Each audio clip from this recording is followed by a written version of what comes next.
Hello, hello! Welcome to another episode of History in the Dark. I am your host, Darkness the Curse. And before we begin, as always, thank you so much to my generous patrons, my British rail critics, and of course my underwater train finders. You are the reason why this content remains Big Chunkus. And today, we are going to discuss that exact thing.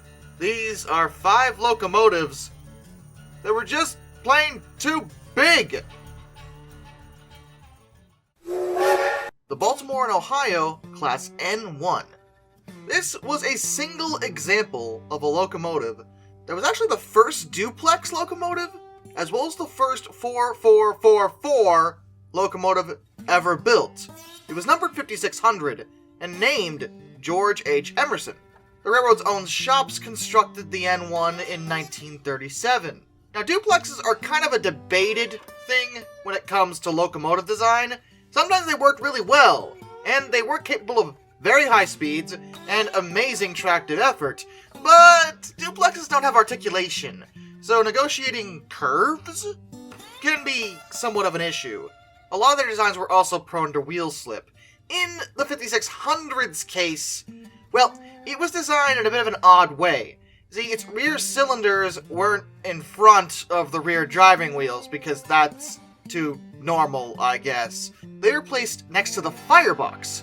Now, the intention of that was to allow the locomotive's wheelbase to remain the same. That's not unreasonable, but there are actually several reasons why you don't put the cylinders back there. The space beside the firebox was very hot and very dirty, and that caused those cylinders to wear out way faster than they otherwise would. To make it worse, it also affected the firebox. With the cylinders being there, it limited how big the firebox was going to be, and for an engine this big, you needed a sizable firebox. That affected its performance in a lot of ways, mostly down to its ability to steam at all. There's a reason they only built one, and it only lasted 6 years. It was retired in 1943, which I think really hammers home how ineffective this thing was.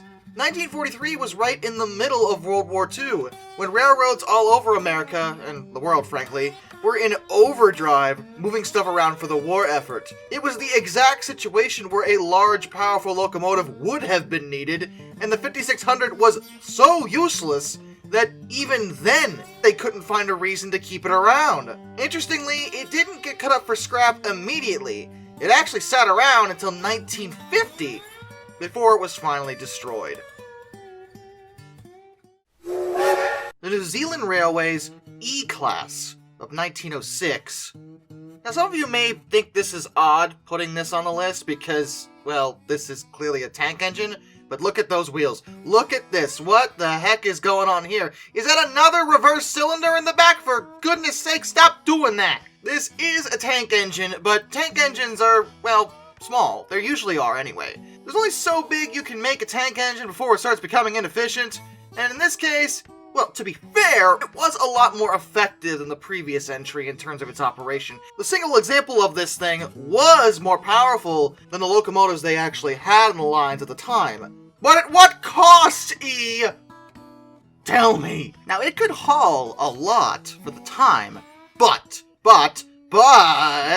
it was way more expensive to actually, operate.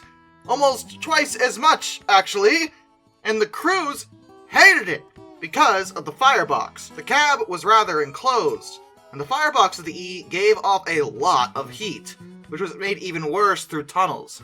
The firemen actually had to wear heat-resistant asbestos pants due to excessive heat.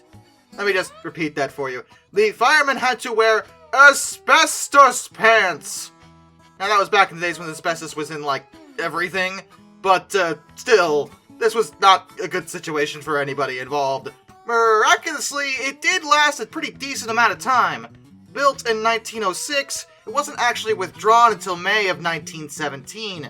Even then, they still found a use for its rather large boiler. It was used as a washout boiler until at least 1931, when it was finally condemned and simply dumped, which definitely sounds like New Zealand. We talked about them dumping locomotives before, but if that's true, that mean this boiler's still on the ground somewhere? Can someone find that thing? I would love to hear about it, and then talk about it. It's probably underwater somewhere, because of course it is. The Tasmanian Government Railways J class. Another single example of a rather large tank engine, the 2640, an articulated tank engine, also known as Hagen's patent. Built in 1901, it only lasted till 1910, when it was scrapped. Why, you ask? Well, it was large and it was powerful, but it was heavy. Really, really, really heavy. The TGR had pretty light rails back then, and they just couldn't handle the weight of this engine. The J destroyed every line it ran on, which, okay, look, no, that's not how that's supposed to work. The line needs to stay there for at least a few trains to pass, but if it was the J, damage was inevitable. It hated the rails it ran on, and there wasn't really a solid fix for that problem at the time. They would have to basically redo all their rails for this one engine, and that was not going to happen. The Pennsylvania Railroad Class S1. Once again, I invite you to bear witness to this. I want to go on record to say that I adore this engine. Amazing, breathtaking. Look at her. She's perfection. Except not really. The S1 does encapsulate the potential of steam technology. I believe that. It's probably one of the best examples of a duplex that, worked. And she had a unique 6-4-4-6 wheel arrangement. Her cylinders were in the front of her driving wheels, like a normal person, thank you for that, and her number was 6100. The S1 was the longest reciprocating steam locomotive ever constructed, and had the heaviest tender overall. Towards the end of the steam age, Pennsylvania Railroad was screwing around with duplex technology. She was built by their own Altoona Works in 1939, and they only ever produced one of her. I'm seeing a running theme with these large engines. As the longest and heaviest rigid-frame reciprocating steam locomotive ever built, well, her size was impressive, and she was very stylish with an amazing streamlined appearance. She impressed everyone that saw her, because frankly she was just gorgeous, and standing next to her was likely a sight to behold. Her performance actually wasn't that bad in the technical sense. She was extremely powerful and extremely fast. It's believed she may have been able to, and possibly unofficially did, beat the Mallard speed record on more than one occasion. Due to her being a duplex, wheel slip was thought to be a problem, because most of her weight was actually on her trailing and leading wheels, but drivers never really reported that being a problem. Then again, she was designed for passenger service, so the train she was pulling would have been pretty light, all things considered, especially given her power output. But she's on this list of being too big. Am I really going to talk down about the S1?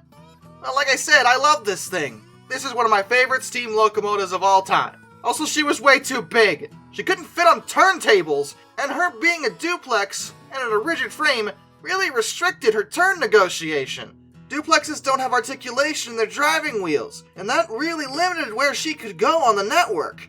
A big impressive locomotive is, well, just that, big and impressive, but if she can only go to a handful of locations because of how big she is, then that really limits her utility. But to be fair to the S1, she was kinda successful. She paid back her high operating and build costs within only a few years. What eventually killed her off actually had little to do with her size, and more to do with the fact that diesels were on the horizon. The S1 was actually considered for preservation because, well, she was amazing, but their financial situation had been deteriorating since the end of World War II, and the money they would make from scrapping her just couldn't be ignored.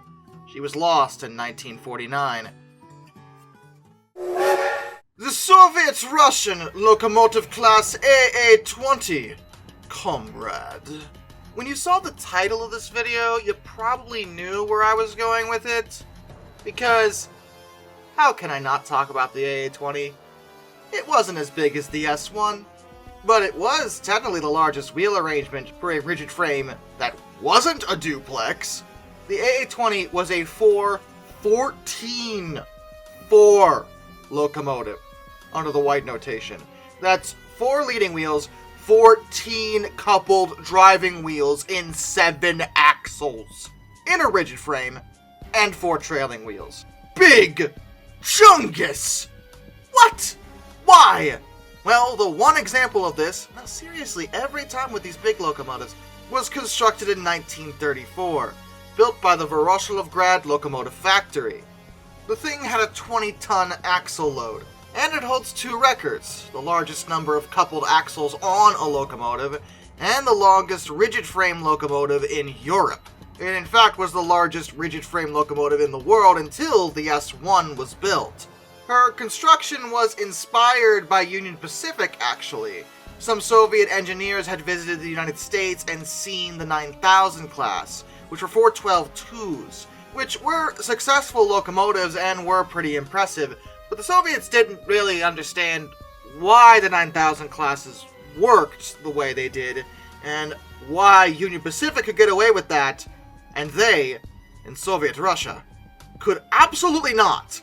See, over in the US on Union Pacific's lines, the 9000 class were gifted with a lot of straight shots, with very little turn negotiation to deal with. Additionally, Union Pacific's lines were very well engineered, able to take the weight of such a large engine. Soviet lines were not like that at all, actually, particularly when it came to build quality. The A20 was intended to run on low-quality coal, so she was given a very, very large firebox, which only made her even heavier. When she was working, her maximum speed was about 70 kilometers an hour, 43 miles per hour, with a tractive effort of 71,940 pounds. That's 320 kilonewtons. But I stress when she was working because, my goodness, did her size in no way help her out. The AA-20 is probably the best example of a locomotive that was completely betrayed by her own obesity. Her axles were laid out 1.7 meters, that's 5.6 feet, apart, and that meant she had a really long wheelbase. Again, a rigid one of 10 meters, 33 feet. There was no way she was going to be able to negotiate curves, so in order to compensate for this, the center 3 driving axles were blind, and the 1st and 7th driving axles were fitted with lateral motion devices. Now, on paper, that sounds like they tried pretty hard to make it so she could turn. It didn't work, though. Those measures weren't enough. She was just too heavy. She would literally push the track apart and destroy the points of the switches she passed over. Also, she couldn't fit on turntables.